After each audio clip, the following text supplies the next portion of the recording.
সবাইকে আবারও স্বাগতম আমাদের চ্যানেলে।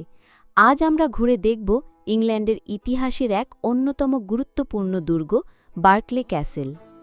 বার্কলে ক্যাসেল একটি চমৎকার এবং ঐতিহাসিক দুর্গ, যার একটি সমৃদ্ধ এবং প্রায়শই নাটকীয় অতীত রয়েছে।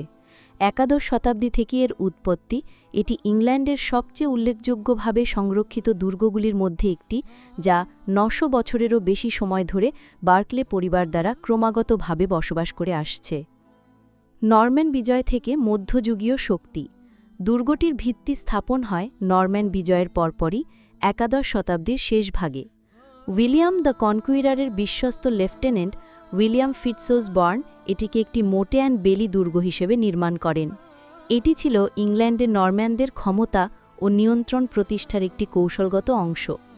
পরবর্তীতে দ্বাদশ শতাব্দীতে রাজা দ্বিতীয় হেনরির আনুকূল্যে রবার্ট ফিটজহার্ডিং এটিকে একটি শক্তিশালী পাথরের দুর্গে রূপান্তরিত করেন। এই সময় থেকেই বার্কলে পরিবার এই দুর্গের অবিচ্ছেদ্য অংশ হয়ে ওঠে এবং তাদের বংশানুক্রমিক দখলদারিত্ব ইংরেজ সামন্ততান্ত্রিক ব্যবস্থার এক বিরল উদাহরণ।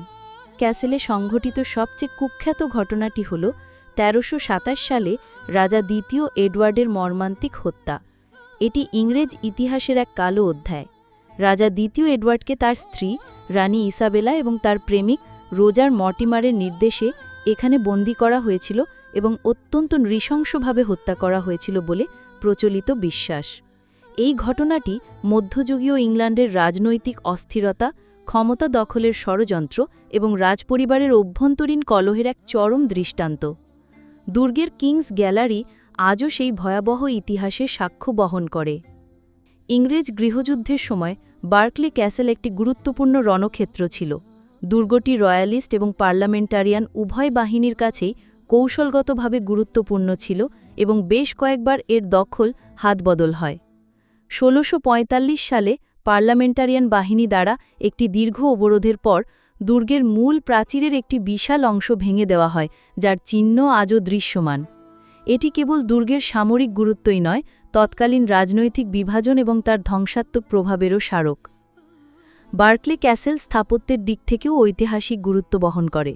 নরম্যান যুগের গোলাকার কিপ বা প্রধান দুর্গ থেকে শুরু করে পরবর্তী মধ্যযুগীয় সংযোজন, যেমন গ্রেট হল, বিভিন্ন ড্রয়িং রুম এবং পারিবারিক বাসস্থান, প্রতিটি অংশই তোমায় সময়ের সাথে সাথে স্থাপত্য শৈলীর পরিবর্তন এবং পরিবারের জীবনযাত্রার বিবর্তনকে তুলে ধরে। গ্রেট হলের বিশাল কাঠের ছাদ মধ্যযুগীয় কারুকার্যের এক দারুণ উদাহরণ।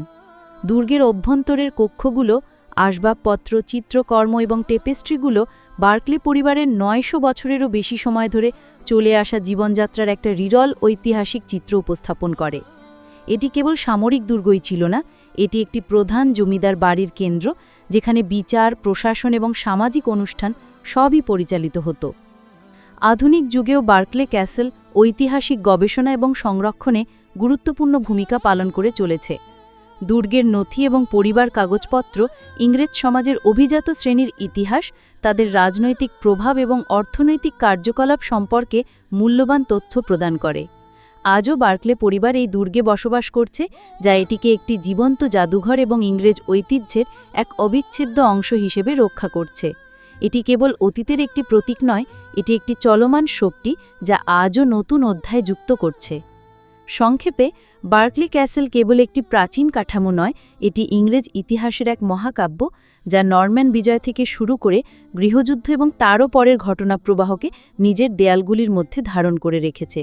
এটি রাজনৈতিক ক্ষমতার লড়াই, রাজকীয় ট্র্যাজেডি, স্থাপত্যিক উদ্ভাবন এবং একটি পরিবারের অবিচ্ছেদ্য উত্তরাধিকারের এক দুর্লভ স্মারক। আশা করি আজকের আর্কিনেস্টের উপস্থাপনায় ভিডিওটি তোমরা উপভোগ করেছ। চ্যানেলটি সাবস্ক্রাইব করো, লাইক দাও এবং মন্তব্য করো। পরবর্তী ভিডিওতে দেখা হবে। বিদায়।